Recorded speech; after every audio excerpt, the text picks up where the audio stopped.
I have returned, my friends. You saw me last time as I talked about how Dark Knight is my favorite job to play. But what about my second favorite job to play? Well, ladies and gentlemen, I bet you can tell what I'm about to say from the title of this video. If not, I will be telling you guys what I love about Samurai in Final Fantasy XIV and why it's my favorite melee DPS. Hey guys, what's up? It's Umbruhh here, and I'm gonna do exactly what I just said. So, like I mentioned, Samurai is without a doubt my favorite melee DPS to play. It's fast, it's flashy, and its attacks hit like a truck going at full speed. It's essentially the black mage of melee DPS. Basically, Samurai is a pure DPS job, which is something that I love about it. I mean, yeah, there's some people that don't like that because it's a pretty quote-unquote selfish job and it doesn't bring much to the group as, let's say, Dragoon or Dancer. But that's completely fine with me because I want to feel like a badass swordsman and a master of combat, not a glorified support class. Although, that being said, I love playing Dragoon, so don't get triggered. And aside from playing edgy knights like Dark Knights in other MMORPGs, I also love playing the straightforward, pure melee DPS classes in other MMOs, like Fury Warrior in WoW, Sith Marauder / Jedi Sentinel in SPOTAR, which, let's be real, they're basically the same thing, just with different themes, and Warrior in Guild Wars 2. And like I mentioned, I love feeling like a powerful master of combat in RPGs, that hits hard and strikes fast, which is what I love about Samurai. Especially if they're dual-wielding swordsmen, which I guess you could count Samurai technically because of Hisatsu Sene, but that's another story for another time. By the way, hoping Templar is a dual-wielding melee DPS. Still hoping for that. But anyways, while I'm talking about Samurai's playstyle, their abilities are so much fun to use, especially with how many OGCDs you can play around with, and with its self-utility with single target and AoE damage, and not to mention the EI jutsu, if I'm pronouncing that correctly. Let me tell you, nothing is more satisfying than doing a Hisatsu Kaiten, then a double Midare Setsugeka, and then following up with a Hisatsu Sene and a Shoha. I almost broke my tongue while trying to pronounce all of that. And then watching your damage shoot up with all those sexy crits and numbers on your screen. It's damn right super satisfying, and the abilities look visually satisfying as well. So flashy and smooth. Kind of like... Okay, that's not safe for YouTube. Where am I?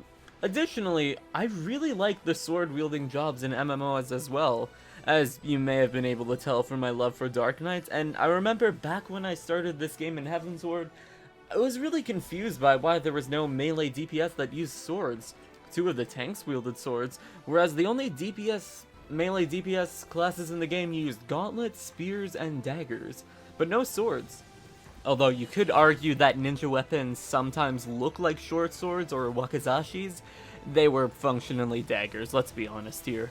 But then when Stormblood was announced, we got Red Mage, which wielded a rapier, which I thought was awesome, but I still wanted a sword-wielding melee DPS. And Samurai was obviously going to be the next job because most of us thought it was going to be a tank since we already got a DPS. But you know what? Samurai was announced as a melee DPS, and I was so fucking happy to hear that. I know everybody else, or a lot of people, are hoping for a tank, but me personally, I'm glad we finally got our sword DPS. And now, I also really like the story. So, spoilers for the Samurai story, please skip this if you do not want to be spoiled. So, I really enjoyed the 50-60 story for Samurai. It's definitely one of the better written job quests in the game. Mainly the 50-60, not the 60-70, because I didn't really find it as interesting and it was pretty forgettable. Seriously, I barely remember anything from it. But in the 50-60 samurai quests, you study the way of the samurai from an old samurai master by the name of Musosai. He teaches you the way of the katana and the path of honor, and together you both go and dispense justice across Eorzea. And at the end of the quests, you have a final duel with your master after you learn he was once a dishonorable samurai that murdered the innocent and stained his katana with their blood. And he forces you to duel him to the death so he can finally atone for his sins. Overall, the questline was really enjoyable. I just wish I could say the same about the later level ones. And now, finally, I'll be talking about the gear and the weapons. Both two elements of samurai that I really enjoyed. Now, one of the cool things about samurais is the gear sets. The artifact gear is pretty good, but also the striking gear you get is pretty good.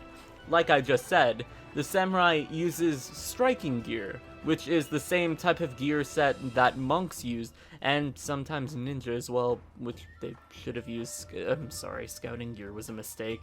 But it also kind of sucks because below level 60, basically everything that you would find that is compatible with samurai looks like something a monk would wear. Although the same could be said vice versa. If you play a monk past 60, everything looks like it's for samurai.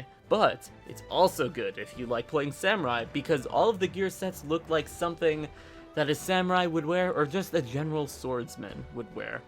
Which is awesome if you're going for that kind of aesthetic. Like, for example, one gear set that I love is the level 66 striking gear set. I believe it's called the Madrid gear set of striking, although I could be wrong.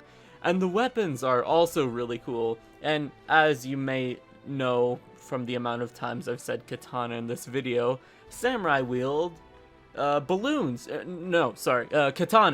And these katanas have a lot of variety. For example, if you want something flashy and unique, the high-level samurai weapons or the crafted primal weapons are great. My personal favorite is the Nidhogg katana that's crafted. It looks so cool, and I feel like a mini Dark Knight. And as much as I do love the katanas, I do wish that samurai did have a bit more variety. And while they have variety in terms of katanas, just not in terms of general swords, because they only have katanas. Like, for example, paladins have broadswords, scimitars, kijis, I think they're called, and even weapons that look like katanas, whereas Dark Knights have great swords, odachis, which is a great sword but for katanas, and clubs, and warriors have axes and even some hammers. Now, I kind of wish that samurai had some weapons that weren't katanas, like ones that look like European longswords, falchions, or dao blades, just to add some variety to the same variety that they give to the other jobs in the game. Now, overall, I love samurai, and I absolutely have a blast playing it, and when I'm not playing Dark Knight, samurai is definitely the job that I play the most. Although, if my predictions are correct and we get Templar for the next melee DPS in Endwalker, that could change. But anyways, guys, I hope you all enjoyed this video. Comment down below what is your favorite melee DPS, and I will see you guys later. Subscribe for more Final Fantasy XIV content. I also make other gaming content as well. Follow me on Twitter and Twitch, and I will see you guys later. You guys are the best. Umbruhh out.